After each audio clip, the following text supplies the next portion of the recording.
గురుగారు వేప చెట్టు గురించి చాలా గొప్పగా చెప్తూ ఉంటారు. మరి అట్లాంటి గొప్పదైన వేప చెట్టు మన ఇంటి ఆవరణలో ఉంటే మంచిదే అంటారా?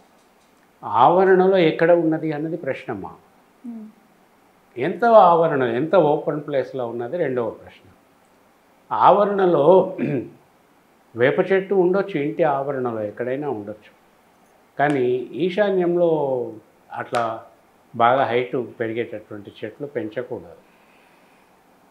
మళ్ళీ దక్షిణం వైపు, ఆగ్నేయం వైపు, పడమర వైపు ఈ వేప చెట్టు పెంచవచ్చు.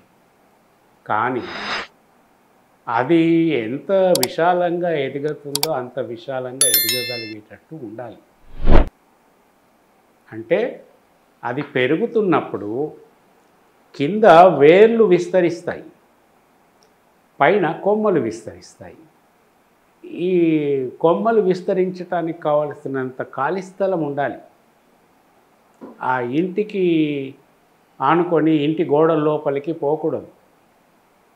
కింద భూమిలో విస్తరించే వేర్లు కూడా ఈ కాంపౌండ్ వాల్ యొక్క పునాదులు, ఇంటి యొక్క పునాదులు, వీటి లోపలికి పోయి వాటిని డిస్టర్బ్ చేయకూడదు.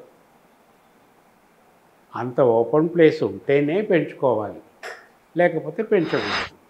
అయితే ఇంటి ఆవరణలో మహావృక్షాలు పెంచుకోవచ్చు. కానీ మనకి శాస్త్రంలో చెప్పింది ఏమిటంటే కనీసం ఒక అర ఎకరం స్థలం ఉన్నప్పుడు 8 దిక్కుల్లో ఎక్కడెక్కడ ఎటువంటి వృక్షాలు వేసుకోవచ్చు, అవి ఎంత ఎదిగినా కూడా ఇంటికి, కాంపౌండ్ గోడలకి దేనికి డిస్టర్బ్ కావు.